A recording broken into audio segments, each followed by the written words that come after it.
हर हर महादेव, जय भोलेनाथ। नमस्कार, मैं साधना पांडे मार्गदर्शन पे आपका स्वागत करती हूँ। तो जैसा कि आप जानते हैं कि सावन आने वाला है। सावन के आने से पहले बहुत सारी तैयारियां की जाती हैं, भोलेनाथ की महापूजा की जाती है। वैसे तो हर साल हर महीने में भोलेनाथ के भक्त उनका भव्य श्रृंगार करते हैं, पूजन करते हैं, अभिषेक करते हैं। लेकिन सावन में पूजन, अभिषेक, शिव मंदिर जाने का अलग ही फायदा होता है। तो चलिए आज की वीडियो में हम लोग जानेंगे कि सावन सोमवार कब पड़ रहा है, सावन कब से शुरू हो रहा है, कब समाप्त हो रहा है, रक्षाबंधन किस दिन पड़ेगा, और हाँ, सावन में कितने सोमवार पड़ेंगे। जो लोग सावन का सोमवार और मंगला गौरी व्रत करना चाहते हैं, क्या एक साथ व्रत कर सकते हैं या नहीं कर सकते हैं, तो सारी बातें आज की वीडियो में होंगी। सबसे पहले तो ये जानिए कि सावन का सोमवार भोलेनाथ को विशेष प्रिय होता है। तो सावन के सोमवार का व्रत हर किसी को करना ही करना चाहिए। इससे भोलेनाथ की विशेष कृपा बरसती बरसती है।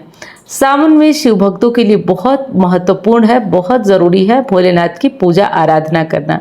तो कब से करेंगे आप? तो सावन सोमवार, सावन प्रारंभ हो रहा है 11 जुलाई से और ख़त्म हो रहा है 9 अगस्त को। तो एक बार नोट कर लीजिए, सावन प्रारंभ हो रहा है 11 जुलाई को और समाप्त हो रहा है 9 अगस्त को, जिसमें कि कुल 4 सोमवार पड़ने वाले हैं। कुल 4 सोमवार का पूजन करेंगे, अभिषेक करेंगे और चारों सोमवार भोलेनाथ की विशेष पूजा आराधना की जाएगी। जैसा कि आप जानते हैं कि हर साल भोलेनाथ की पूजा आराधना और शिव भक्तों के लिए बहुत ही महत्वपूर्ण होता है सावन। तो सावन में मंगला गौरी व्रत भी किया जाता है। इससे अखंड सौभाग्य होता है, या जो नवविवाहिता महिलाएं होती हैं वो अपने दाम्पत्य जीवन को अच्छा बनाने के लिए भी मंगला गौरी व्रत करती हैं। तो दोनों व्रत एक साथ किया जा सकता है या नहीं? तो देखिए, वैसे तो नहीं किया जाता है, क्योंकि एक व्रत के बाद एक व्रत का पारण महत्वपूर्ण होता है। लेकिन दोनों व्रत, एक शिव जी का है, एक गौरी माता का है। तो जो लोग करना चाहें वो पारण के टाइम थोड़ा सा आप गंगा जल या कुछ दूध या कुछ भी लेकर के पारण का भाव करके आप पारण कर सकते हैं। तो दोनों व्रत आप एक साथ कर लेंगे। केवल पारण का ध्यान दीजिएगा, इससे व्रत हो जाएगा। सावन सोमवार में जैसा कि आप जानते हैं कि बहुत सारे लोग ये जल और फल लेकर व्रत करते हैं, और कुछ लोग कुछ जगहों पे कुछ खाते भी हैं, अनाज वगैरह। तो देखिए, मैं तो यही कहूँगी कि 4 सोमवार बहुत बड़े नहीं हैं, बहुत ज़्यादा नहीं है। तो कोशिश करिए कि फलाहार पे ही चारों सोमवार रख लीजिए। सावन के जो सोमवार होते हैं ना, उनको रख लेने से पूरे साल के सोमवार करने का पुण्य फल प्राप्त हो जाता है। तो अगर हो सके, शरीर में क्षमता है, शक्ति है, तो हो सके तो जल और फल पे नारियल पानी, जूस, ये सब लेकर के आप चारों सोमवार को कर लीजिए, कोई ज़्यादा नहीं है। रही बात मंगला गौरी की, तो मंगला गौरी का नियम और विधि तो अलग है। मंगला गौरी व्रत में भोलेनाथ और माता गौरी की आराधना की जाती है। विशेषकर माता गौरी की आराधना करी जाती है। और इस व्रत में शाम को अनाज भी खाया जाता है, मीठा अनाज। बाकी आपकी इच्छा पर निर्भर करता है कि आप क्या खाएंगे, कैसे करेंगे। तो मीठा अनाज खाया जाता है, इससे भोलेनाथ की विशेष कृपा होती है। मंगला गौरी व्रत करने से जो नवविवाहित युवतियाँ होती हैं, दंपति होते हैं, उनके जीवन में भी प्रेम होता है, सौभाग्य बढ़ता है। तो मंगला गौरी व्रत भी शादी के बाद किया जाता है, या शादी के लंबे समय बाद भी आपके जीवन में तनाव है, पति से नहीं बनती, तब भी आप मंगला गौरी का व्रत कर सकते हैं, बढ़िया होता है। तो इसे भी कर सकते हैं। और वीडियो पसंद आ रही है तो लाइक करना भूलिएगा मत। चैनल को आपने सब्सक्राइब नहीं किया तो कर लीजिएगा, इससे मेरा भी हौसला वर्धन होता रहेगा। अब और क्या करेंगे? तो देखिए, सावन में भोलेनाथ की पूजा आराधना के साथ, व्रत करने के साथ कुछ विशेष कार्य भी होते हैं जिनको करते। वैसे तो सावन तक मैं बहुत सारे वीडियोस लाती रहूँगी। पहले तो आप नोट कर लीजिए कि सावन का पहला सोमवार कब पड़ेगा। सावन का पहला सोमवार 14 जुलाई को पड़ेगा।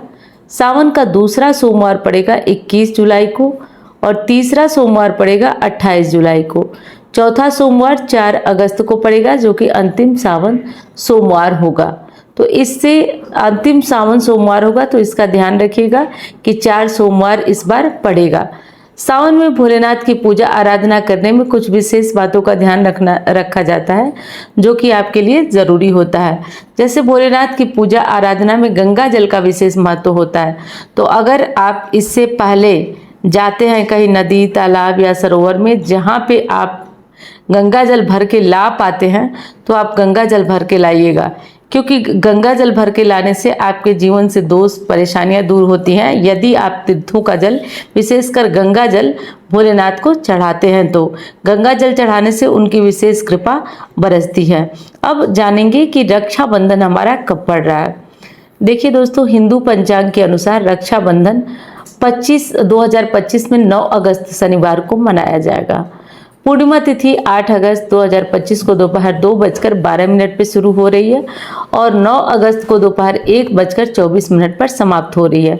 तो उदया तिथि के अनुसार 9 अगस्त को ही रक्षाबंधन मनाया जाएगा। तो रक्षाबंधन करने का शुभ मुहूर्त क्या है वो भी नोट कर लीजिए। तो राखी बांधने का शुभ मुहूर्त सुबह 5:47 से शुरू होकर दोपहर 1:24 तक रहेगा। तो रक्षाबंधन का यह मुहूर्त आप नोट कर सकते हैं। और हाँ, हिंदू मान्यताओं में भद्रा काल में शुभ कार्य करना, विशेषकर रक्षाबंधन करना बहुत अशुभ होता है। तो अच्छी बात यह है कि रक्षाबंधन पर भद्रा का साया इस बार नहीं रहेगा, बिल्कुल ना के बराबर रहेगा। तो भद्रा काल 9 अगस्त को सूर्योदय से पहले ही समाप्त हो जाएगा, जिसका मतलब है कि किसी भी प्रकार की चिंता किए बिना हम रक्षाबंधन कर सकते हैं, तो कोई भी दिक्कत नहीं है। तो रक्षाबंधन की बातें याद रखिएगा। और हाँ, जैसे ही सावन नज़दीक आएगा मैं शिव पूजा की और सारी विधियां और सारी चीज़ें मैं अपलोड करूंगी। तो मिलती हूँ अब अन्य वीडियो में। धन्यवाद।